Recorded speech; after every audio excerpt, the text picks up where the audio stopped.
안녕하세요. 40대 여성인 저는 지방에서 가게를 운영하고 있는 사람입니다. 주변에서는 제 성격을 잘 아는 사람들이 많은데 그들은 어떻게 내가 이렇게 이혼을 할 수 있느냐고 항상 묻곤 합니다. 사실 저는 화를 내는 법을 몰라서 싸움도 못하는 소심한 성격이었습니다. 어렸을 때는 착하다는 것이 장점이라고 생각했지만 성인이 되면서 이러한 성격이 부정적인 측면으로 작용하는 것을 깨달았습니다. 나쁜 사람들에겐 큰 약점이 되기도 해서 많이 속아왔던 적도 많았죠. 하지만 결국 어느 날 내 안에 쌓인 화를 한 방에 터뜨려서 맹렬하게 싸움을 한 후 여기까지 왔습니다. 좋은 사람이 되는 것도 만난 사람에 따라 다르다고 생각합니다. 저의 남편은 처음 본 순간부터 제 안의 악한 면을 불러일으키는 사람이었습니다. 화를 내지 못하고 감정을 억누르며 살아온 다른 분들과 같은 고충을 겪는 분들에게는 제 이야기가 도움이 되길 바랍니다. 내가 남편과 결혼할 수 있게 된 것은 돌아가신 친정 아버지 덕분이었습니다. 남편은 그 당시에 직업이 없었고 중학생 시절에 부모님을 모두 잃고 동생과 함께 힘들게 살아왔지만 우리 엄마가 결혼을 허락하지 않을 것을 알았기에 결혼을 고민하기도 힘들었습니다. 그러던 중 아버지는 인쇄소를 운영하고 계셨는데 일이 줄어드는 상황이었습니다.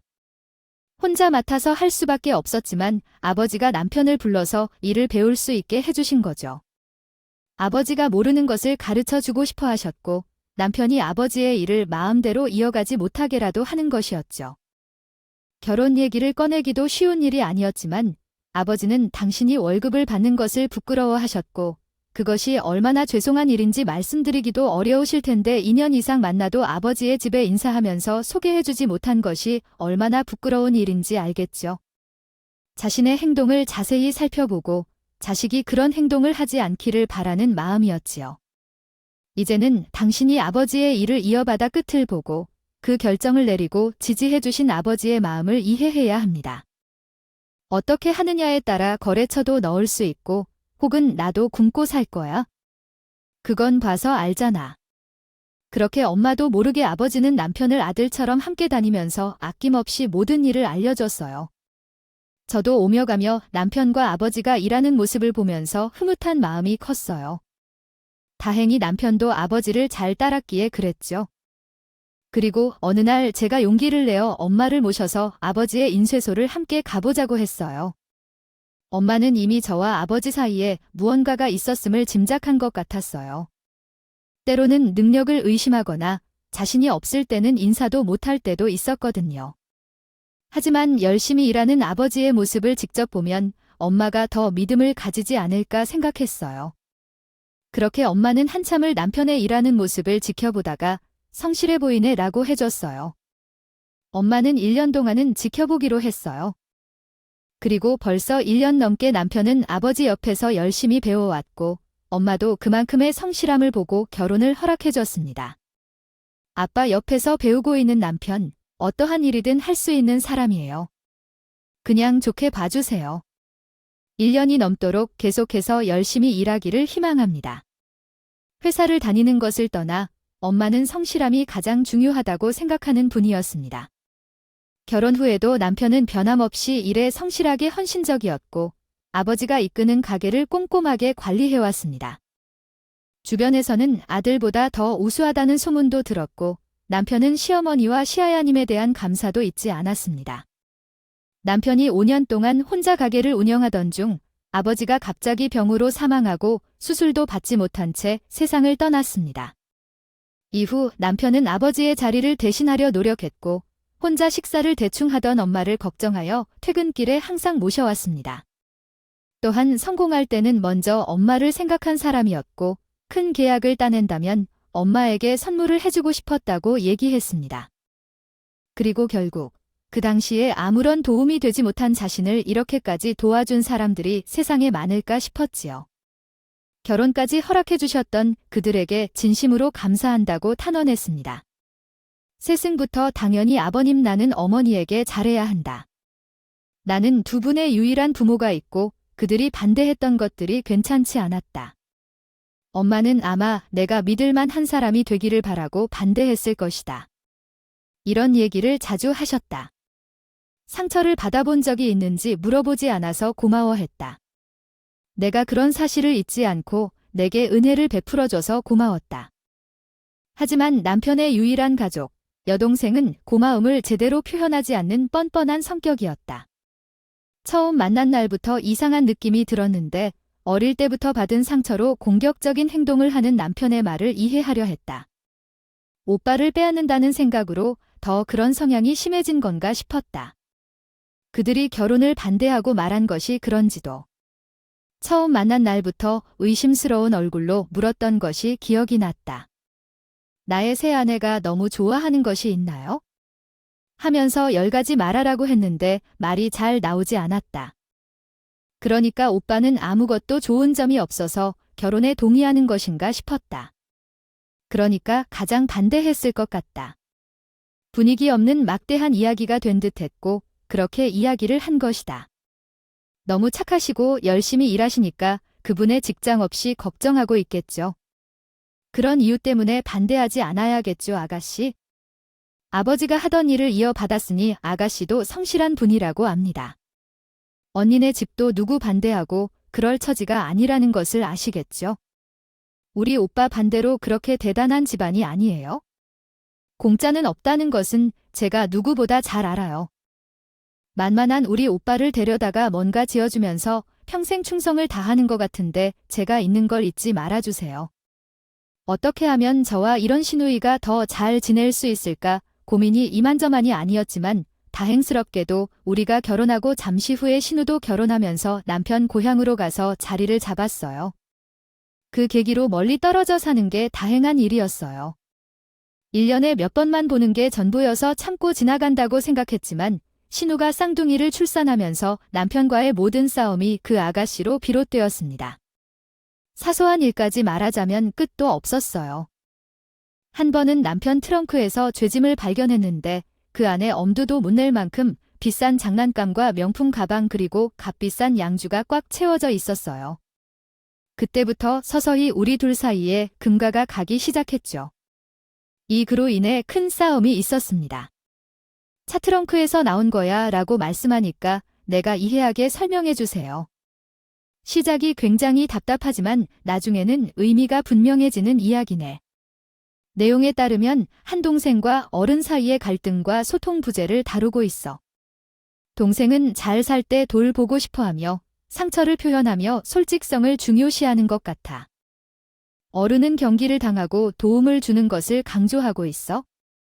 자막에서는 힘든 시기를 겪은 동생에게 조금 더 따뜻한 마음과 이해를 보내는 메시지가 담겨져 있는 것 같아. 몇 시간이 아니면 잠 못 자고 일어난 남편을 보던 그날, 인쇄소에서의 바쁜 업무로 인해 늦게 돌아온 나는 마음이 안타까웠다. 도시락을 싸다가 인도, 그러면 문이 잠겨 강청이었다. 일이 잘 되고 있는 사이에 갑자기 문을 닫은 사실에 당황했다. 남편에게 당신 지금 어디 있어? 물었고 그는 내가 어떻게 하길래라고 답했다. 남편은 거짓말하지 않고 집으로 가는 작정이었다.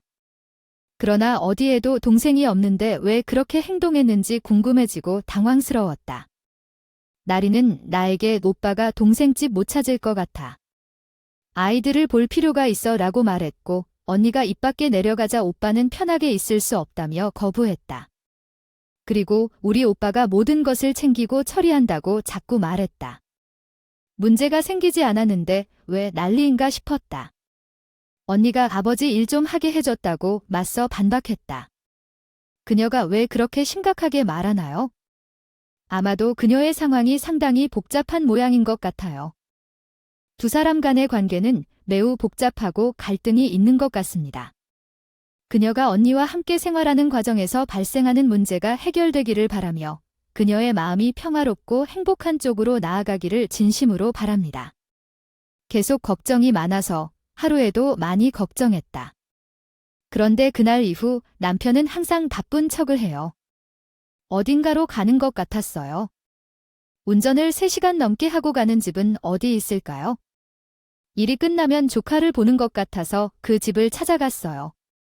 아이들에게 얼굴을 한번 봐주고 싶은가 봐요. 그 핑계로 자고 오는 일도 많아졌어요. 부모님이 없으니까 남편만 채워주는 것 같아서 나도 좋게 생각했어요. 하지만 점점 남편이 내 옆에 있어야 할 사람이 아닌 것 같은 기분이 듭니다. 항상 혼자 긴 밤을 보내거나 주말에는 친정에 혼자 가서 시간을 보내는 게 너무 자연스러워요. 왜 멀어지는 걸까요? 남편이 아가씨 집만 가는 걸 보면서 외롭기까지 하죠. 집에 들어오는 게 싫어요? 결국 문제가 생겼어요. 늦은 밤이었는데도 대답을 준비해 놨을 텐데 아이 분명 아니라고 할 거라고 생각했을 텐데. 그래요. 다른 여자가 있다는 거였어요. 그게 어떻게 알게 됐어요? 모르겠어요. 자세히 물어봤어요. 그래도 두 사람이 얘기를 해야 하는데 어떻게 하면 좋을까요? 류 함께 민니고 경송에 제가 들여주니까 되었어요. 언니는 정말 속상하시겠군요. 남편의 바람을 참고 참는 것이 얼마나 어려운 일인지 알겠습니다. 하지만 언니는 부모님도 없고 돈을 벌 능력도 없어서 힘들게 이 마음을 이겨내고 계신 것 같아요. 상황이 어쩔 수 없으니까 어쩔 수 없이 참아야 한다고 생각하시는 거군요. 하지만 딱히 용기 내고 두 분이 대화해보는 것은 어떨까요? 앞으로의 일을 고려해보면 이혼 소송을 할 때 집을 나가는 것이 불리하다는 말도 있어요. 그리고 남편은 남편인데 왜 우리 탓하지 않으셔야 할까요? 언니에게 말이 잘 이해가 안 된다고 하시는 분도 있었군요. 결혼을 서둘리지 않았더라면 이런 문제는 없었을 텐데요. 혼자 남아있는 것을 무서워한 언니가 급하게 결혼하신 것 같아요. 그렇지만 좋은 남자를 만나 살아갈 수 없는 상황에서 어떻게든 살아가고 싶어 하시는 마음일 것 같습니다. 자신의 인생이 잘못되고 있는 걸 느끼는 건 어려운 일일 텐데 함께 해결책을 찾으시길 바라겠습니다. 그리고 이럴 때만 나오는 한탄도 너무 지겹게 들어서 불쌍하지도 않았죠. 솔직히 남편이 여에 그 집에 퍼준 게 얼마고 아내는 걷다 놓은 보일 자루처럼 내버려 들고 힘들 때마다 달려가는데 그걸 우리 탓이라고 할 줄은 생각도 못했네요.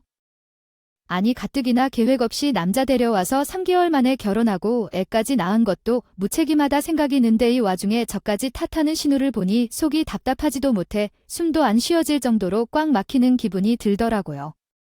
얼마나 답답한지 가슴을 세게 치게 됐어요. 하지만 너무 충격을 받아서 예민해진 상태라며 저를 방으로 들여보내는 남편 때문에 그날은 참을 수밖에 없었습니다. 그리고 다음 날 저는 두 사람이 심각하게 이야기하는 걸 일부러 관심도 두지 않았어요. 그냥 남일처럼 생각하려고 했죠. 그런데 시우는 그 모습도 탐탁지 않았던 건지 또 비를 거는 겁니다. 언니는 관심도 없죠. 참 걱정 없어 좋겠어요. 난 속이 뒤집혀서 잠도 안 오는데 언니는 내가 죽을 병 걸렸다고 해도 모른 척할 사람이야. 둘이서 잘 해결하면 되잖아요. 내 의견이 필요해요. 어차피 난 무슨 말만 해도 아가씨한테 다 나쁘게 들리잖아요. 무슨 일이냐고 물어보면 화부터 내고 안 물어보면 관심 없다고 그러고. 정말 어디에 장단을 맞춰야 할지 모르겠네요. 전 빠질게요. 당신이 많이 도와줘. 그래? 우리들이 어떻게든 해볼게. 괜히 당신까지 신경 안 써도 돼. 증거도 있고 해서 어려울 건 없겠어. 내가 인쇄소도 문제없이 처리할 테니까. 아무 걱정하지 말고 있어. 우리 일단 변호사 부인 하게 좋겠다. 돈 장난하니까 깨진다던데. 오빠가 줄 그녀가 말했다. 당연한 거지. 지금 문제는 돈이야. 솔직히 말해서 난 그 사람이 자식을 키우기에 돈조차 제대로 준다는 말도 못 믿어. 나중에 문제가 생겨도 나는 당장에는 나갈 수 없고 이 가장 큰 고민이야. 그들이 참 가여워 보여 어떻게 해야 할지 모르겠어. 네가 오빠가 있는데 왜 걱정해? 그리고 그들 내 자식이나 나름 없어도 혹시 굶주릴지도 몰라 걱정돼. 그런 걱정 말고 평소에 잘 준비해두는 게 나을 거야. 나는 두 사람이 살 수 없는 상황을 듣고 난이 집을 나가야겠다고 마음먹었다. 남편의 말도 참으로 서운했다. 우리의 출산 계획은 미뤄두고 조카에 빠져든 모습도 너무 서운했다. 결국 남편의 핸드폰 프로필에 조카 사진이 많아져 우리 아기인 것처럼 착각하는 사람들도 많았다. 조카가 예쁘기는 하지만 그렇다고 우리 아이인 것까지는 아니었다. 자식과 같이 말하는 건 좀 너무하지 않을까 싶었다. 그에게 어떤 존재인지 의심이 들었고 마음만큼 체력도 바닥이 나버렸다. 결국 이혼 문제로 일을 알아보러 다니는 나머지 집에서 혼자 두 조카를 돌봐야 했는데 정말 고생이 말로 표현할 수 없을 만큼 힘들었다. 두 조카가 삼촌이 아빠보다 더 좋아라고 거듭해서 말했을 때 마음이 너무나 아팠다. 진짜로 그 말이 들릴 때마다 마음이 아팠다. 달라는 건 다 알지만 이야기를 한번 해야 돼요. 저번에 삼촌이 로봇도 사주시고 자동차와 레고도 정말 큰 거 하나씩 샀어요. 자전거까지도 선물해 주셨어요. 아, 태권도 학원도 삼촌이 다니게 해주셨고 우리는 제주도 여행까지 다녀올 수 있었어요. 엄마 차까지 삼촌이 선물해 주셨어요. 그래서 나는 나중에 삼촌이 엄마의 차보다 더 좋은 차를 살 거라고 말했어요. 그리고 삼촌이 축구 유학도 보내준 약속을 했거든요. 나에게 있어서 삼촌은 세상에서 가장 좋은 분이에요. 그렇게 생각하니까 더 이상 달리 마음 끌 곳이 없었습니다. 그런데 갑자기 예상치 못한 일이 생겨서 많이 힘들어졌어요. 엄마가 새벽에 떠나셨어요. 돌아가시기 전에 엄마가 남긴 말이 이런 투정이 있다는 게 미안하단 거였어요. 그러니까 엄마는 어차피 있으나 마나한 남편을 가지고 계셨는데 아마 그냥 이혼하고 엄마랑 둘이 살까? 라고 생각했어요. 그런데 그런 소리를 듣니 이해가 안 가더라고요. 너 설마 싸우고 온 거야? 그 사람에게 별로 중요하지 않은 사람으로 보이고 가족으로조차 생각하지 않는 것 같대요. 부부처럼 살기보다는 차라리 이혼하는 것이 나을 것 같아요. 사람들은 외롭다고 하지만 그 사람과 함께 있으면 더 외롭다는 거 있죠. 하지만 최서방은 착하고 늘 그의 편이었잖아요. 어머니와 아버지가 없으셨던 지난 시간, 제가 따로 챙기지 않으면서 살았던 걸 생각하면 최서방은 여러모로 힘들었을 텐데요. 그래서 엄마 아빠를 생각해서 신중하게 결정하라는 말이에요. 문제가 해결되면 더 좋아지지 않을까요? 힘들 땐 이해해주는 게 부부로서 정당한 것 아닌가요? 떠나기 전까지 제 고민으로 편히 쉬면 좋겠어요. 나는 걱정하게 했는지 몰라서 가슴이 무겁다는 생각이 들었습니다. 그래서 장례식장에서 엄마의 사진을 보면서 엄마가 한 말처럼 어렵게 있을 때 의지할 부분이 곧 있고 잘 살아보겠다고 다짐했어요. 엄마가 준 이 일이 나에게 길이 되었기 때문이죠. 그런 엄마를 생각해서라도 위태로운 남편과의 관계를 지키고 싶었어요. 그러던 중 엄마가 돌아가신 뒤 유산을 정리하다가 아빠가 남긴 노후 자금까지 합쳐서 딱 600만 원이 통장에 있는 걸 확인했죠. 아는 엄마의 성격상 돈을 펑펑 쓰거나 허튼 투자하는 사람이 아닌데 이렇게 남은 돈이라니요. 이상하다고 생각했어요. 항상 모르는 사람도 있을까봐 저축만 꾸준히 하는 분이 돈을 아끼다가 자그마한 아파트 하나를 사신 걸 알게 되었어요. 언젠가 이 동네에서 아이를 낳고 키우고 싶다고 했던 곳에서 아파트를 사신 걸 보고 엄마가 자식만을 생각하며 살았다는 걸 느꼈어요. 그런 생각에 장례식장에서 버텨야 했던 눈물이 흘렀습니다. 그날은 울 정도로 마음이 아팠는데 그 후로는 나와 남편의 관계를 생각해서라도 변화가 필요하다는 생각이 들었어요. 환경이 변하면 많은 것들이 변할 텐데요. 엄마가 남겨준 아파트에 들어가서 우리도 출산을 계획해보기로 했습니다. 그래서 한 달이 지난 후 신후 이혼 문제가 어느 만큼 현실로 다가왔습니다.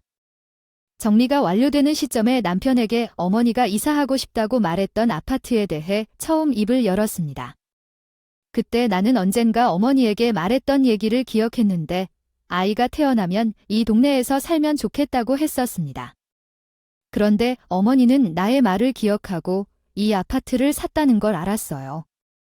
이제는 우리 가족이 함께 새로운 시작을 하고 싶어하며 이 동네에서 살면 좋겠다는 마음이 느껴지네요. 어머니가 매일 아껴주시고 우리를 위해 살아오신 것 같아서 감사하며 이제는 우리 가족이 함께 행복하게 살아가고 싶습니다. 서로 의지하면서 더 나은 미래를 위해 노력하겠습니다. 어머니께 잘 살게 다짐한 말을 지킬 수 있도록 노력하겠습니다. 그동안 동생 문제를 소홀히 했던 점을 반성하며 조카들을 예뻐해주는 모습을 보며 나도 어머니와 같이 아이를 키우는 것이 얼마나 소중한 일인지 깨닫게 되었습니다. 앞으로는 아이방을 미리 준비하고 인테리어를 꾸며보는 것도 좋을 것 같아요. 이 동네는 학교와 공원이 가까우며 모든 것이 갖춰져 있어 살기 좋은 곳이라 어머니의 말씀이 맞다는 것을 느꼈습니다. 남편이 옆에 돌아와 오랜만에 둘만의 이야기를 나눌 수 있어 기쁘고 이사 후 집을 어떻게 꾸밀지 계획을 세우고 싶어하는 마음이 드는 순간이었습니다. 같이 회사를 정하고 소파를 새로 바꿀지 말지 남편과 함께 꿈에 부푼 이야기를 매일 밤 나누며 어느 때보다 행복한 시간을 보냈어요. 그리고 저가 이전부터 남편에게 바랐던 것이 치킨 한 마리 시켜놓고 얘기를 나누는 저녁이었고 너무 소박한 행복을 꿈꾸고 왔다는 것을 깨달았어요. 그럼 우리 일을 좀 나눠볼까요?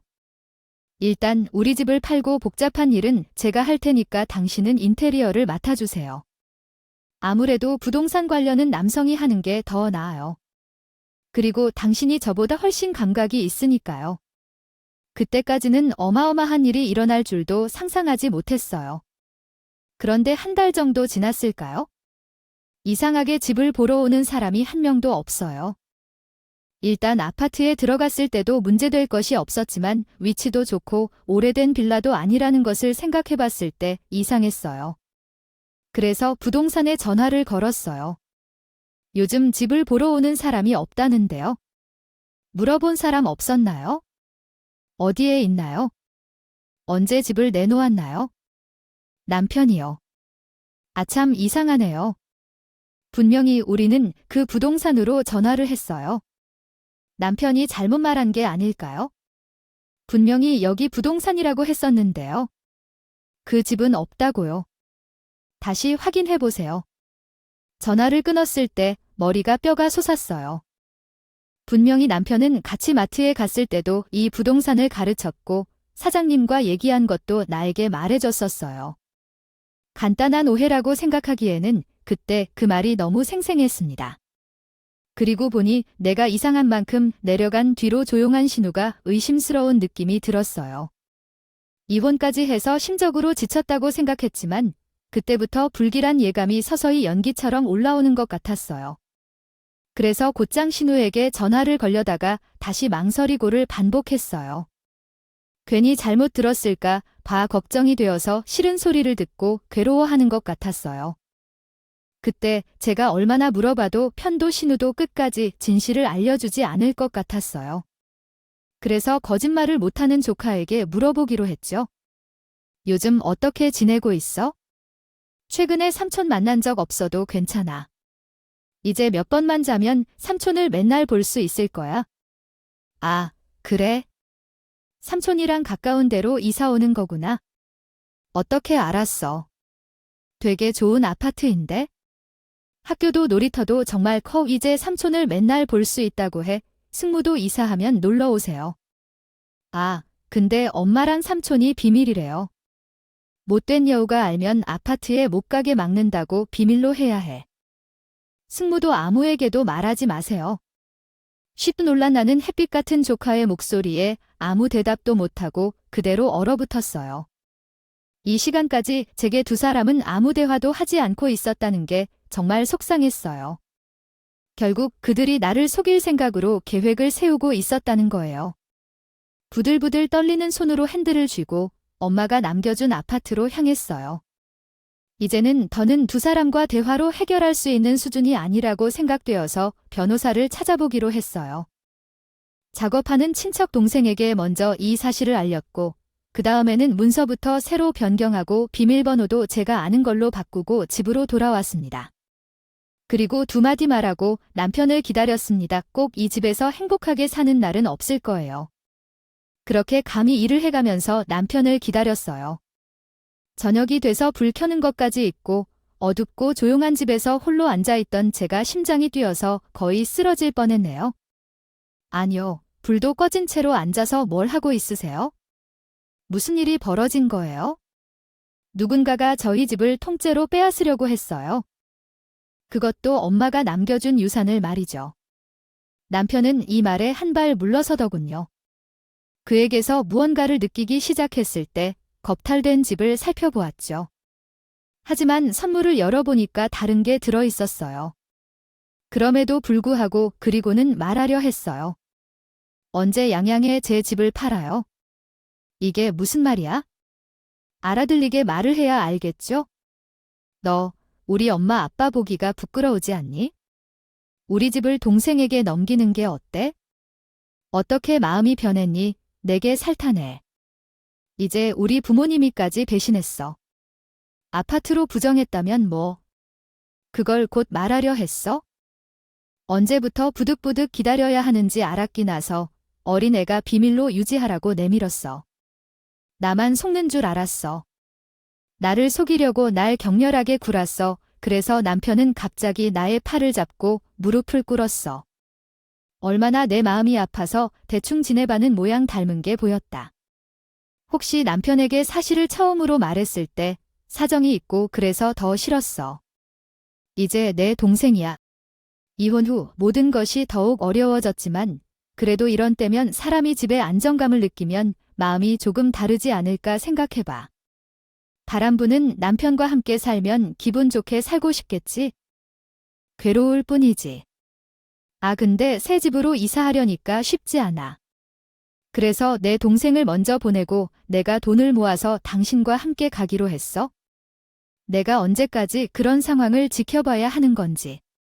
언제까지 화낼 거야? 내가 돈을 열심히 벌어서 그런 사정을 만든다니까? 우리도 거기에 가면 되잖아. 얘야, 전서가 조금 바뀐 것뿐인데 그렇게 생각하면 안 돼? 우리 애가 고지라도 학교 가려면 한참 걸릴 텐데. 내 동생은 학교 다니는 조카도 있고. 그러니 일단 먼저 처리하면 돼. 내가 얼마나 많이 눈 감고 지나치게 했는지 알아? 내가 지금까지 당신 껍데기만 보고 살았어.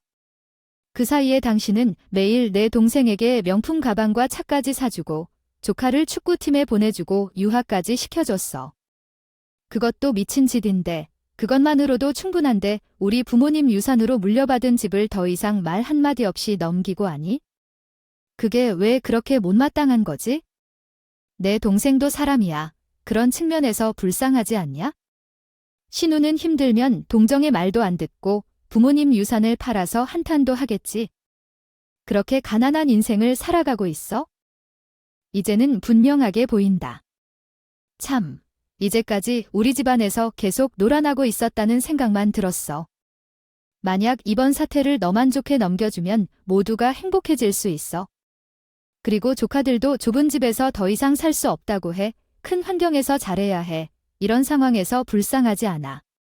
그리고 제 동생도 이번에 당신한테 진짜 고마워할 거야.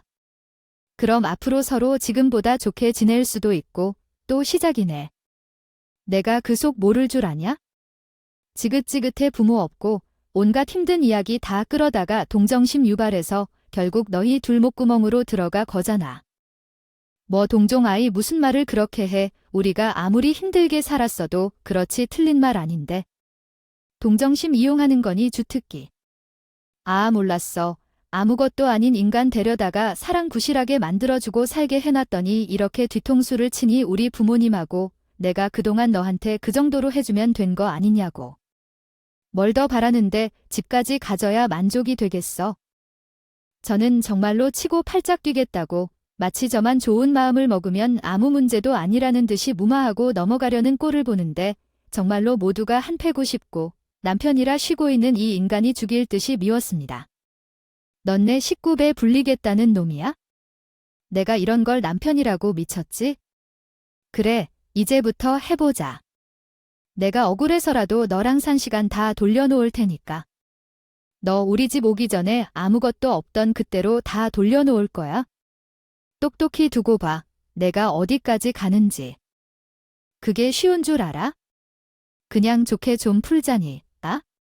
내가 더 열심히 돈 모을게. 필요 없어. 그렇게 아끼는 내 동생하고 조카 둘까지 거리로 나게 생겼으니까 대비나 잘해. 그 길로. 저는 짐을 싸서 당장 친척 동생을 만나기 위해 나왔습니다. 다행히 아직 명의를 이전하기 전이라서 이 문제를 갖고 법적으로. 노트, This text seems to be a mix of different fragments and phrases. I've provided a direct translation of the text without modifying the content. 싸울 필요 없다고 했어요. 그리고 아버지가 30년 동안 사용해온 거래처 수첩에 있는 번호로 도움을 요청했어요. 그러자 아버지의 인연이 깊었던 분들이 도와주겠다고 했어요. 그리고 공사가 끝났다는 소식을 듣고 아파트로 돌아와 인간들이 오길 기다렸어요. 그들이 들어오자마자 일이 복잡해질 것을 몰랐을 거예요. 얼마 후 그들의 목소리가 들렸어요. 인터폰을 통해 말하니까 그들이 남의 비밀번호를 눌렀다는 걸 알게 되었어요. 이혼한 후 어디서도 살 황들 것이 없어서 도움을 구했어요. 결국 두 사람과의 상황을 어떻게 처리할지 고민 중이에요. 같아져서 힘들다. 부모님이 둘 다 떠나면 혼자 남으면 어떡하지? 아, 왜 이러는지 이해할 수 없어 문을 열어서 얼굴을 마주하며 이야기해야지. 여기서 이런 상황을 만들지 말고. 아, 그리고 이제 이혼까지 할 거니까 더 힘들어졌다. 하지만 나는 아이도 없고 이혼녀가 되었는데 더 안쓰럽지 않다. 그렇게 생각하면서도 여기서 살아야겠네. 안쓰러운 면에서 이겼으니까 됐어. 두 사람은 자신들이 한 짓을 그대로 따라하고 있는데도 모르고 기이한 표정을 짓고 있더라고. 뭐야, 당신은 언제까지 그렇게 할 거야? 왜 이런 말도 안 되는 소리를 해? 우리가 여기까지 해줄 거라고 해서 정말 너무해. 양보는 해야지. 어떻게 끈까지 가려고 해? 우리 엄마가 살라고 준 내 집인데 왜 내가 양보해야 돼? 그리고 이제 너희 둘한테는 더 이상 놀림당하지 않을 테니까 그걸로 알아둬. 노란 낙인 뭔 소리야? 그래, 가족끼리 이 정도로 하는 건 이상하잖아.